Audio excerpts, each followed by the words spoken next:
Masala Maggie is such an easy and customizable recipe. You can use any veggies that you have in your fridge, but here I'm using a small onion, coriander, a small tomato, some frozen veggies, a garlic, and few chilies. You can skip chilies if you don't eat spicy. Of course, you will need Maggie and then some ghar ka masalas.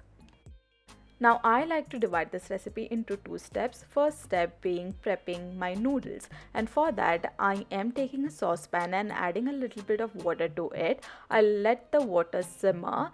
I will also add a little bit of oil to my saucepan because I do not like my noodles to stick, and then I will start adding my noodles. I've used 3 packets of Maggi noodles here. Once the water starts boiling, I take a spoon and start separating the noodles. I only cook them until they are 80% done. Do not overcook them. That's the key. You do not have to overcook them. And then I'm just checking here whether they are 80% done or not. And once they are done, I'll turn off the gas and I will run them under cold water so they do not stick and they are nice and fluffy.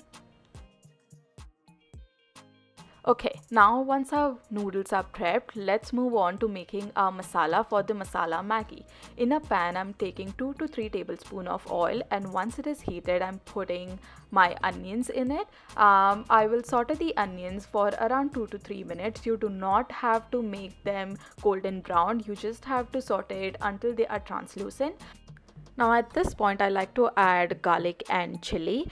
You may have noticed I haven't added garlic and chili in the beginning, and that's because our oil is really hot and it might tend to burn our garlic if you put garlic first, and therefore I like to put my onion first, and on top of it I like to add my garlic, ginger, chili, whatever I'm adding to my Maggi, and then I saute it until my onions are translucent. After sauteing onions, garlics and chili for 2 minutes, I will add my tomatoes, and then I'll saute my tomatoes as well for around a minute or so. I have used 1 small tomato in this recipe. Now try not to use a lot of vegetables in this recipe just because it is a Maggi masala recipe and not a vegetable saute, you know what I mean. So just use small amount of vegetables, but you can use a lot of different vegetables. So here I'm putting some corn, peas and carrots. They are all frozen and therefore I'm putting them in the last. However, if you're using fresh vegetables, you should put them after your onions and saute them with onion and then with tomatoes. Now once our vegetables are nicely sauteed, it is time to put some masala in them.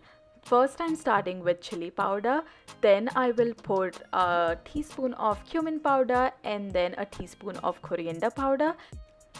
I'm also going to add a little bit of salt here because we are going to add so much extra vegetables to our Maggi, and therefore the salt in the Maggi masala might not be sufficient, and therefore make sure you add just a teeny tiny bit of salt to balance out the flavor, and then just saute all the masalas together. Make sure it doesn't stick to the pan. If it does start sticking to the pan, you can splash a little bit of water and it will be all good to go. Now we need to cook this masala for good 2 to 3 minutes until the raw smell of the masala has gone away, and once it is ready, we then put our Maggi masala powder into it.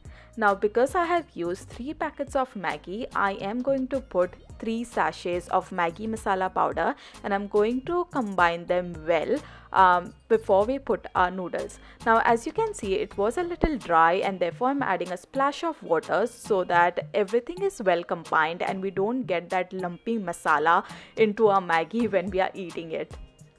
If you like soft, mushy and soupy Maggi, then you will add 2 to 3 cups of water here and get it to boil first and then add your Maggi at this stage if you don't want to prep your noodles in advance.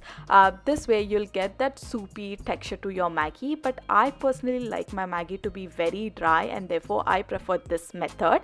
Once my masala is all good, I'll add my pre-made noodles and some coriander, and then I'm taking a spoon in addition to the spatula that I was using and I'm mixing it with both my hands. In this way the noodles stay intact and they do not break down. And that's it, you guys. Once everything is well combined, it is ready to be served. It is so easy and customizable, and I absolutely love this recipe. It literally takes less than 20 minutes to make this recipe. I hope you enjoyed this, and I'll see you next time. Bye.